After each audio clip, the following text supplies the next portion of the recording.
हमारे खुदावंद यीशु की अंजील मुक़द्दस मत्ती के मुताबिक उसका 5वां बाब 43 से 38 आयत तक। उस वक्त यीशु ने अपने शागिर्दों से कहा कि तुम सुन चुके हो कि कहा गया था, अपने हमसाए को प्यार कर और अपने दुश्मन से कीना रख।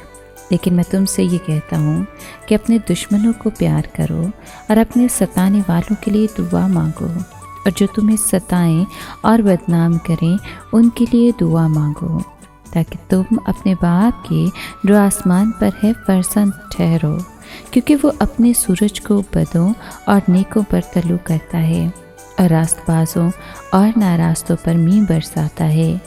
क्योंकि अगर तुम उन्हीं को प्यार करो जो तुम्हें प्यार करते हैं तो तुम्हारे लिए क्या अजर है? क्या मैसूर लेने वाले भी ऐसा नहीं करते?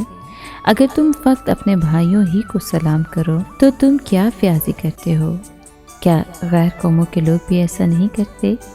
इस वास्ते तुम कामिल बनो जैसा तुम्हारा आसमानी बाप कामिल है। पाक कलाम के पढ़े और सुने जाने पर खुदावंद की बरकत हो, खुदा का शुक्र हो। अजीज़ दोस्तों, यीशु नेक सामरी की तमसील में हमसाए की मोहब्बत का जिक्र करता है और मुझसे सवाल करता है कि मेरा हमसाया कौन है। दुनिया का कोई भी शख्स जो दुख और तकलीफ़ में है और जिसे मेरी मदद की ज़रूरत है, वो मेरा हमसाया है। खुदा ने इंसान को रंग, नस्ल, मज़हब और सरहदों की कैद से आज़ाद पैदा किया है। इसलिए तो वो इंसानी मोहब्बत को अज़ीम मोहब्बत करार देता है। जो इंसान से मोहब्बत करता है वो खुदा से मोहब्बत करता है। दुनिया में होने वाली जंगें, कुदरती आफात, ज़लज़ले, सुनामी, तूफ़ान, कहर, काल के मौक़ों पर दुनिया के तमाम इंसान अपनी सरहदों को पार करते और रज़ाकाराना तौर पर अपनी मोहब्बत और हमदर्दी भरा हाथ इंसान की ज़िंदगी के लिए आगे बढ़ाते हैं। शायद ये हमसाए की मोहब्बत की सबसे बड़ी मिसाल है।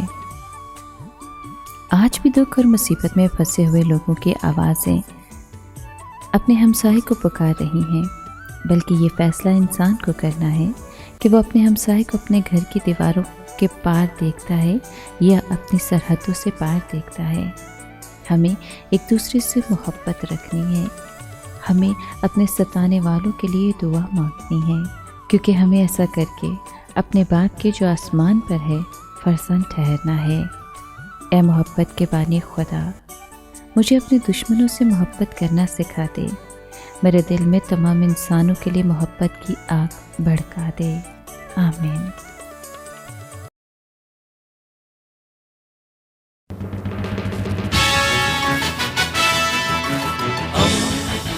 दोस्ती का पैगंबर, रेडियो वेरितास एशिया।